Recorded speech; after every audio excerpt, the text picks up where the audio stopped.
আসসালামু আলাইকুম। এটিএন বাংলা সংবাদে সবাইকে স্বাগত জানাচ্ছি নাবিলা রহমান। শুরুতেই বিআরবি কেবলস সংবাদ শিরোনাম। যুদ্ধ বন্ধ করে সংলাপের মাধ্যমে সমস্যা সমাধান করুন।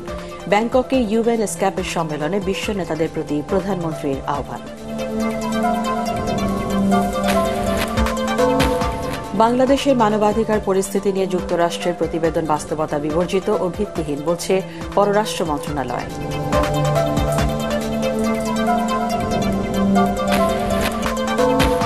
এবং একবার রোপণ করলে 5 বার হবে ফলন। বিস্ময়কর ধানের জাত উদ্ভাবন বাংলাদেশি জিন বিজ্ঞানী আবেদ চৌধুরীর।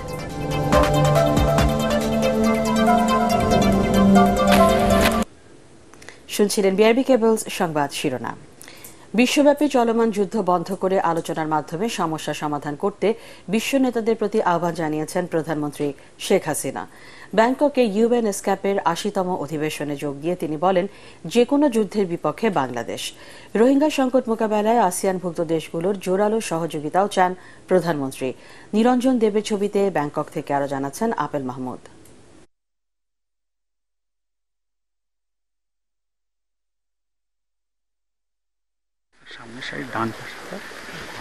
সকালে জাতিসংঘের এশিয়া ও প্রশান্ত মহাসাগরীয় অঞ্চলের অর্থনৈতিক ও সামাজিক কমিশন ইউএন এসক্যাপের অধিবেশনে যোগ দেন প্রধানমন্ত্রী শেখ হাসিনা। এই অধিবেশনে টেকসই লক্ষ্যমাত্রা উন্নয়ন নিয়ে আলোচনা করেন প্রায় 50টি দেশ ও আন্তর্জাতিক সংস্থার প্রতিনিধিরা। প্রধানমন্ত্রী তার 20 মিনিটের ভাষণে শিক্ষা, স্বাস্থ্য, দারিদ্র্য দূরীকরণ সহ এসডিজি লক্ষ্যমাত্রা অর্জনে তার সরকারের পরিকল্পনা তুলে ধরেন। We have reduced poverty from 41.51% to 18.7% between 2006 and 2022. Our current priority is to address inequalities through income distribution, asset ownership and social protection. যুদ্ধের ভয়াবহতা তুলে ধরে প্রধানমন্ত্রী শেখ হাসিনা ইসরায়েল, ফিলিস্তিন, রুশ, ইউক্রেন যুদ্ধ বন্ধ করার উদ্যোগ নিতে বিশ্ব নেতাদের আহ্বান জানান। The war is going on. Genocide is going on in Palestine. It must be stopped. War cannot give any solution, only loss of life. Children, women are the worst sufferer. Younger generation, they lost their life. Then why war? Wherever I go, I raise my voice because I face both experience, the wartime and as a refugee. So, please, I call upon the world leaders to stop the war. মিয়ানমারে চলা অভ্যন্তরীণ সংকট, রোহিঙ্গা সমস্যা নিয়েও কথা বলেন প্রধানমন্ত্রী। রোহিঙ্গাদের কারণে এই অঞ্চলে নিরাপত্তা ঝুঁকির বিভিন্ন দিকও তুলে ধরেন তিনি। The Rohingya repatriation process is also getting delayed. This is creating serious security risk within and beyond our territories. I take this opportunity to call upon the Asia-Pacific region, especially ASEAN, to play a proactive role in resolving the volatile situation in Myanmar. পরে প্রধানমন্ত্রীর সাথে সৌজন্য সাক্ষাৎ করেন জাতিসংঘের under secretary general. এছাড়াও UN এসক্যাপের executive সেক্রেটারির সাথে বৈঠক করেন প্রধানমন্ত্রী শেখ হাসিনা। সরকারের রূপকল্প অনুসারে স্মার্ট বাংলাদেশ গড়ার মধ্য দিয়ে এসডিজি বাস্তবায়ন করতে চান প্রধানমন্ত্রী শেখ হাসিনা। পাশাপাশি আজকের এই অধিবেশনে থাইল্যান্ড এবং মিয়ানমার আসিয়ানভুক্ত দেশ হওয়ায় রোহিঙ্গা সমস্যা সমাধানে তাদের জোরালো ভূমিকা রাখার আহ্বান জানালেন সরকার প্রধান। Apple Mahmud, ATN Bangla, Bangkok, Thailand.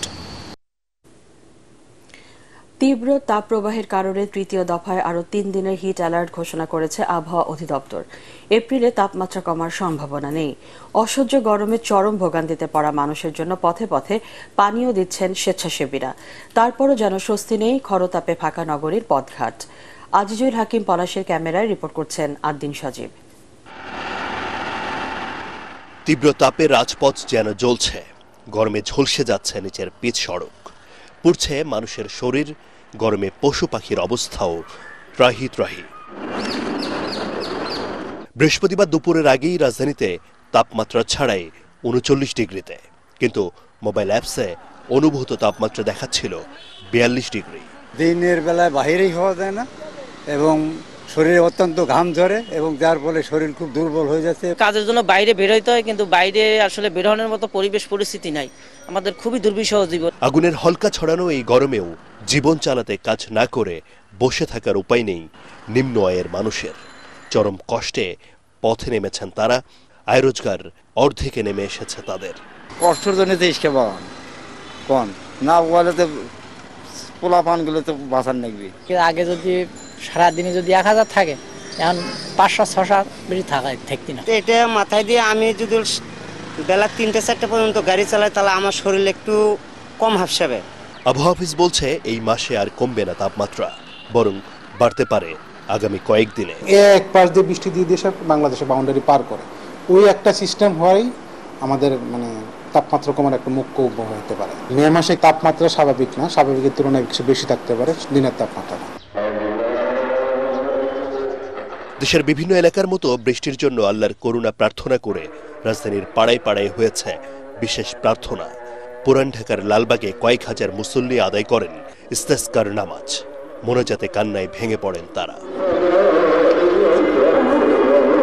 রাজধানীর লালবাগ শহীদ হাজী আব্দুল আলিম মাঠে নামাজে ছিলেন জাতীয় ইমাম সমাজের সভাপতি মাওলানা আব্দুর রাজ্জাক আজহারি সহ আলেম ওলামাগণ।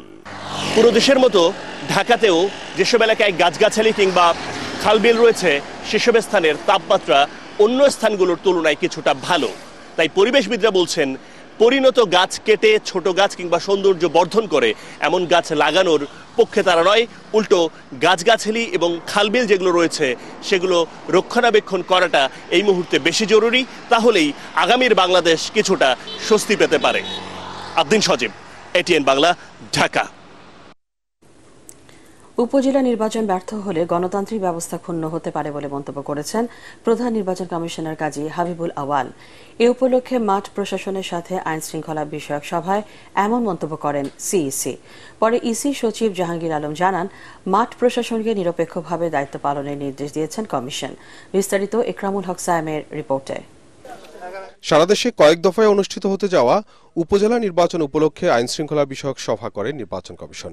ইসির অডিটোরিয়ামে আয়োজিত সভায় জেলা প্রশাসক, পুলিশ সুপার, বিভাগীয় কমিশনার সহ আইন শৃঙ্খলা বাহিনীর ঊর্ধ্বতন কর্মকর্তারা অংশ নেন। নির্বাচনের বিভিন্ন ইস্যুতে পর্যবেক্ষণও তুলে ধরেন মাঠের কর্মকর্তারা।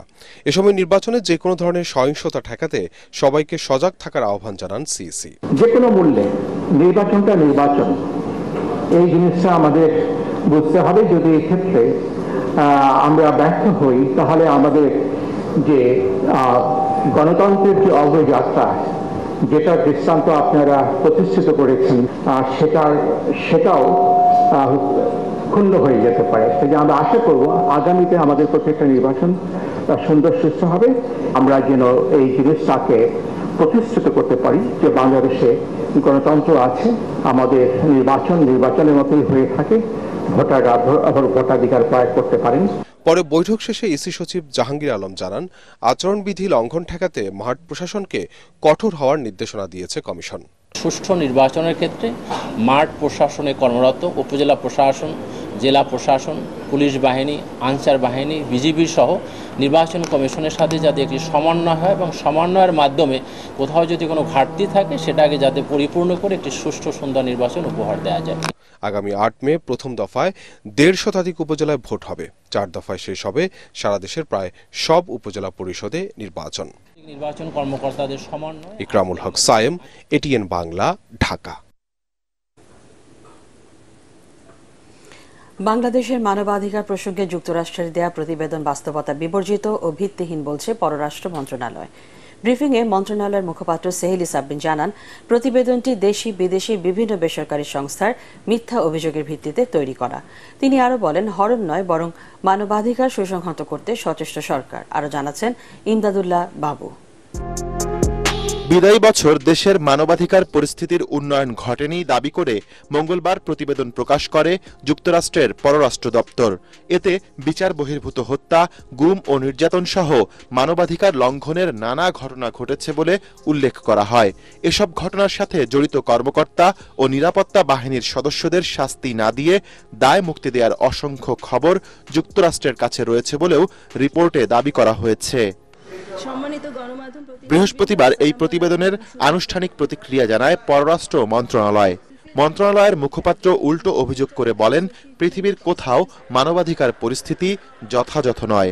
Isolated and unfounded allegations continue to be flagged as part of a systematic trend. The report mostly relies on assumptions and unsubstantiated allegations drawn from local and international non-government organizations. The government of Bangladesh has been doing its best to uphold human rights of its citizens.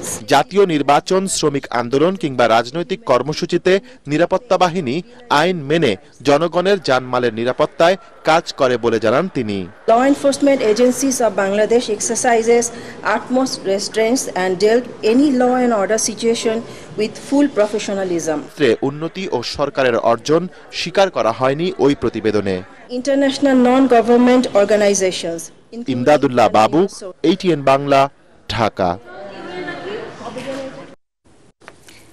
গণবিরোধী রাজনীতির সাথে যুক্ত থেকে BNP নেতারা হিতাহিত জ্ঞান শূন্য হয়ে পড়েছে বলে মন্তব্য করেছেন আওয়ামী লীগ সাধারণ সম্পাদক ওবায়দুল কাদের। দলের দপ্তর সম্পাদক বিপ্লব বড়ুয়া স্বাক্ষরিত এক বিবৃতিতে তিনি বলেন, রাষ্ট্র ক্ষমতায় থাকাকালে শত্রু জ্ঞান করে যারা জনগণের ওপর অত্যাচারের স্টিম রোলার চালিয়েছিল তারাই এখন নির্বাচিত সরকারের বিরুদ্ধে বিভ্রান্তি ছড়াচ্ছে। বাঁকা পথে ক্ষমতায় যেতে জনগণকেই হাতিয়ার হিসেবে ব্যবহারের অপচেষ্টা চালাচ্ছে।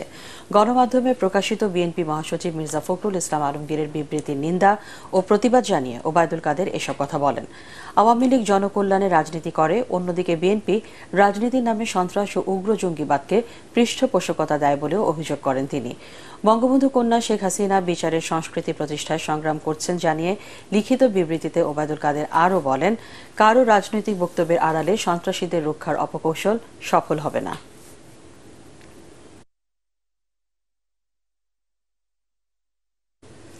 নৈরাজ্য আর দখলের রাজনীতি করে বলেই আওয়ামী লীগ বিএনপি যে কোনো কর্মসূচিতে পাল্টা কর্মসূচি দেয় বলে মন্তব্য করেছেন দলটির সিনিয়র যুগ্ম মহাসচিব রুহুল কবির রিজভী। সাধারণ মানুষের কষ্ট লাঘবে সরকারের দৃষ্টি নেই দাবি করে তিনি বলেন, যে কোনো উপায়ে ক্ষমতায় টিকে থাকাই তাদের একমাত্র লক্ষ্য।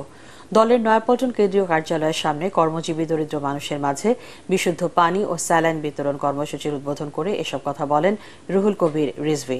তার মতে, ক্ষমতাসীনদের আমদানি নির্ভর নীতির কারণে মানুষ দুর্বিষহ জীবনযাপন করছে, অন্যদিকে উন্নয়নের নামে লুটের মহোৎসব চলছে।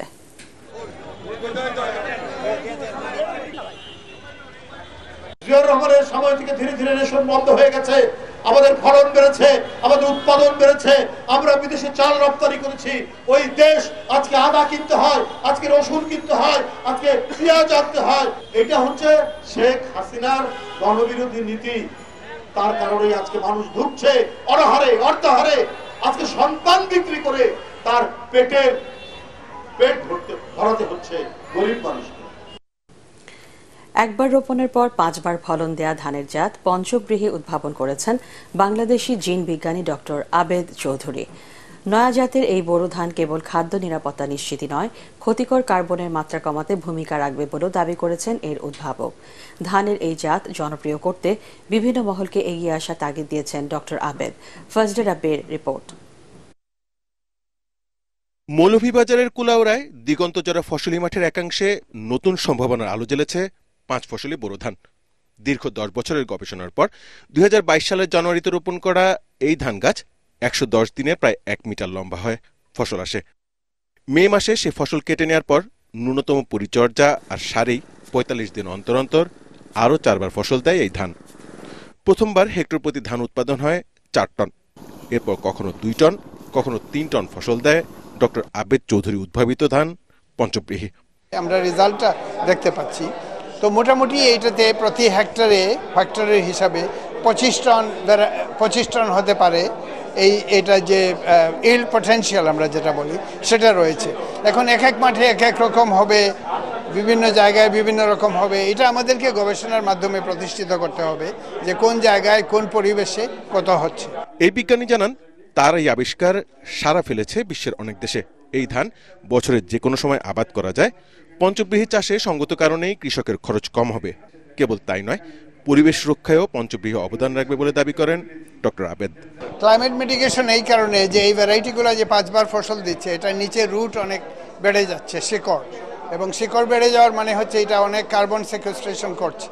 এবং আমরা ম্যাপে দেখলাম যে কার্বন সেকুয়েস্ট্রেশন পঞ্চব্রীহির সাধারণ ধানের তুলনায় প্রায় দ্বিগুণ।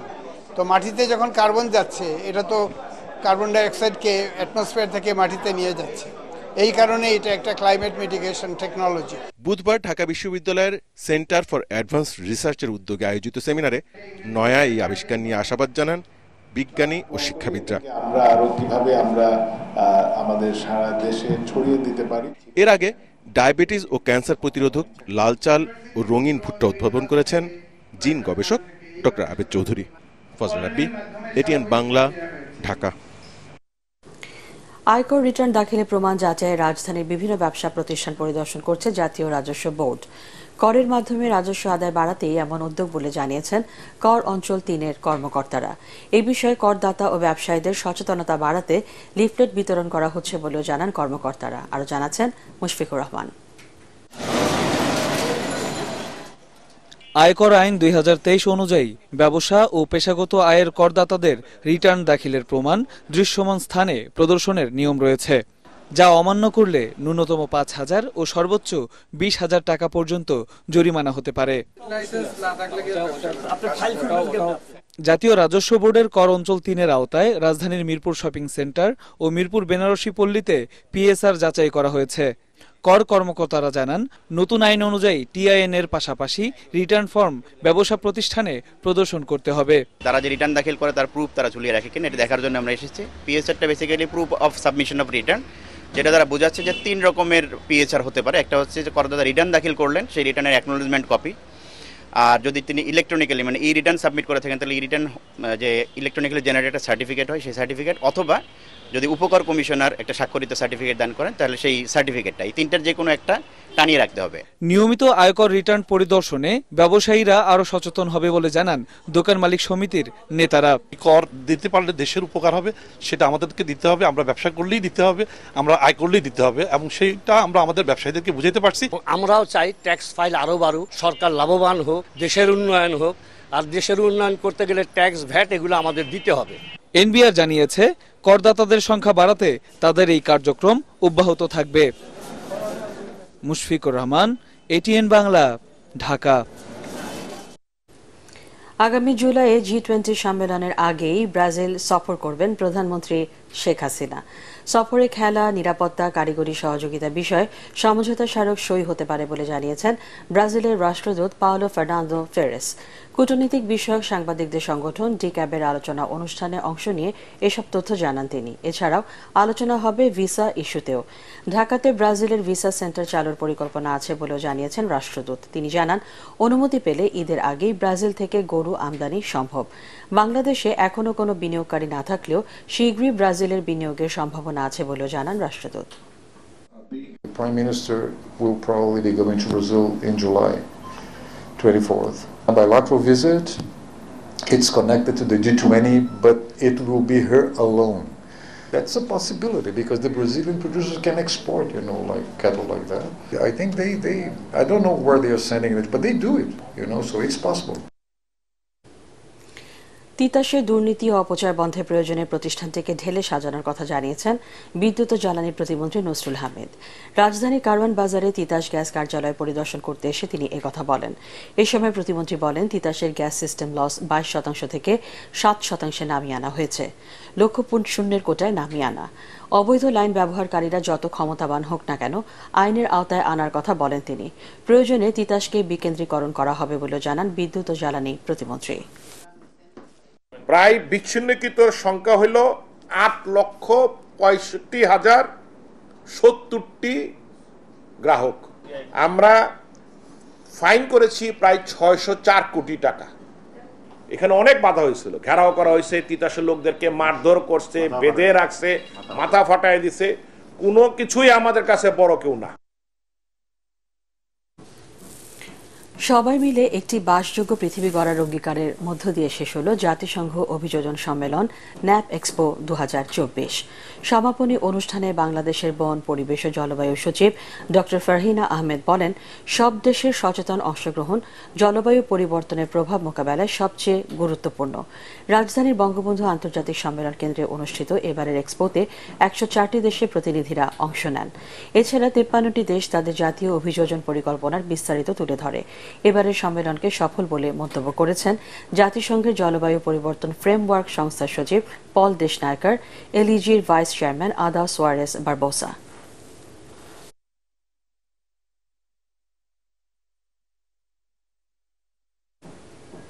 আল আরাফা ইসলামী ব্যাংক অর্থ সংবাদ।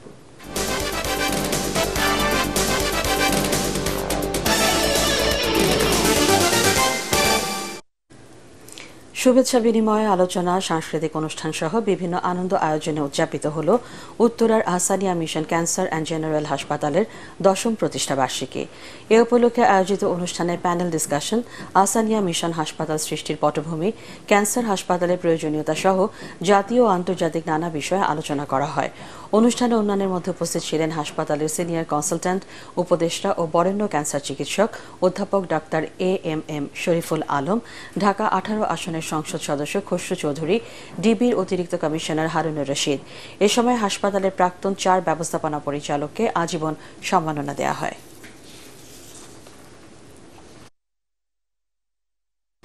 তীব্র গরম উপেক্ষা করে ট্রাফিক ব্যবস্থা নিয়ন্ত্রণে পুলিশ কাজ করছে বলে জানিয়েছেন DMP commissioner Habibur Rahman. Rajarbagh police অডিটোরিয়ামে সংস্থাটির বার্ষিক সাংস্কৃতিক প্রতিযোগিতার উদ্বোধনী অনুষ্ঠানে এ কথা বলেন তিনি। দেশের মানুষের জীবন বাঁচাতে ও সাজাতে পুলিশের প্রতিটি সদস্য বদ্ধপরিকর বলেও জানান কমিশনার।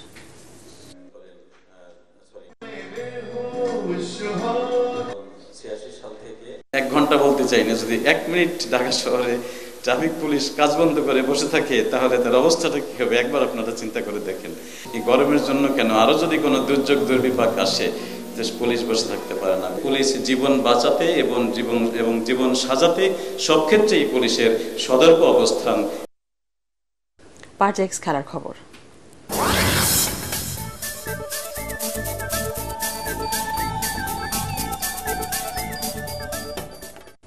ঢাকা প্রিমিয়ার ক্রিকেট লিগের সুপার 6-এ নিজ নিজ খেলায় জয় পেয়েছে বর্তমান চ্যাম্পিয়ন আবাহনী ও চির প্রতিদ্বন্দ্বী মোহামেডান। নারায়ণগঞ্জের ফতুল্লায় খান সাহেব আলী স্টেডিয়ামে প্রথমে ব্যাট করে অধিনায়ক নাজমুল হোসেন শান্তর 101 রানের ইনিংসে গাজী গ্রুপ ক্রিকেটার্সের বিপক্ষে 343 রানের পাহাড় গড়ে আবাহনী। এছাড়া বিজয় 68 আর তাওহিদ হৃদয় 58 রান করেন। 344 রানের লক্ষ্যে ব্যাট করে রাকিবুল হাসানের 4 উইকেট শিকারে মাত্র 172 রানে অল আউট হয় গাজী গ্রুপ। তাতে 171 রানের বড় জয় পায় আবাহনী। এদিকে মিরপুর শেরেবাংলা স্টেডিয়ামে প্রাইম ব্যাংক ক্রিকেট ক্লাবকে 33 রানে হারিয়েছে মোহামেডান স্পোর্টিং ক্লাব। প্রথমে ব্যাট করে রনি তালুকদারের 141 রানে ভর করে 6 উইকেটে 317 রান করে মোহামেডান। জবাবে 284 রানে অল আউট হয় প্রাইম ব্যাংক। আরেক ম্যাচে বিকেএসপিতে শাইনপুকুর ক্রিকেট ক্লাবকে 7 উইকেটে পরাজিত করে শেখ জামাল ধানমন্ডি ক্লাব।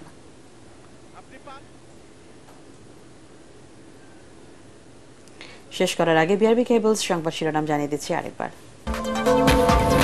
যুদ্ধ বন্ধ করে সংলাপের মাধ্যমে সমস্যা সমাধান করুন। ব্যাংককে ইউএন এসক্যাপের সম্মেলনে বিশ্ব নেতাদের প্রতি প্রধানমন্ত্রীর আহ্বান।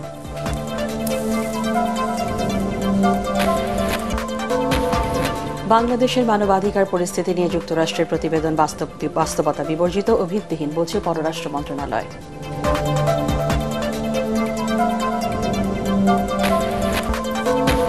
এবং একবার রোপণ করলে 5 বার হবে ফলন। বিস্ময়কর ধানের জাত উদ্ভাবন বাংলাদেশি জিন বিজ্ঞানী আবেদ চৌধুরীর।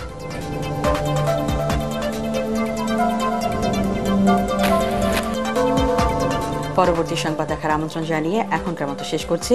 এটিএন বাংলা সংবাদ ইউটিউবে দেখতে ব্রাউজ করুন youtube/ATN Bangla News।